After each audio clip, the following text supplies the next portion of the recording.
Non, le Congo n'a pas choisi de ne pas investir dans l'armée. Il n'y a pas au monde un État responsable ou des dirigeants responsables qui peuvent faire ce choix-là. La défense est une des conditions sine qua non de l'existence de l'État. C'est pour ça qu'il y a un commandant suprême et tout ce que vous connaissez.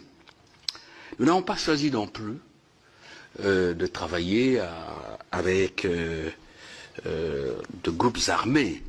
C'est très important, chers collègues, qu'on ait des précisions là-dessus. Brièvement, l'armée congolaise dont a hérité le président Tshisekedi, c'est une armée composée bien sûr d'hommes et de femmes déterminés, courageux, mais une armée qui a été, je n'hésite pas, totalement démotivée, neutralisée et infiltrée. Vous connaissez cette affaire des accords, mixage, brassage et tout, et tout. L'AFDEL arrive, tout le système de défense a été détruit. Je ne dis pas bon ou mauvais, mais c'est un constat que je fais. Il fallait refaire. Et quand Laurent Désiré Kabila se met au travail, ça n'a pas fait longtemps, il est parti, il a été tué. Et après, vous connaissez, parce que nous sommes à la 4e agression du Rwanda. Le président Tshisekedi arrive, il essaie de reprendre les choses en main.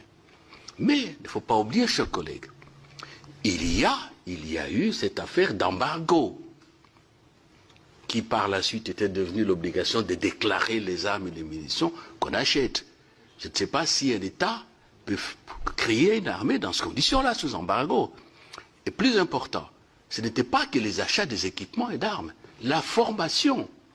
La résolution du Conseil de sécurité pendant au moins 10 ans interdisait à la RDC d'être assisté pour former les militaires. Et c'est maintenant, au moment où le président Tshisekedi change le leadership militaire, paf, le Rwanda s'aperçoit que bon, là ça va changer, nous sommes en guerre.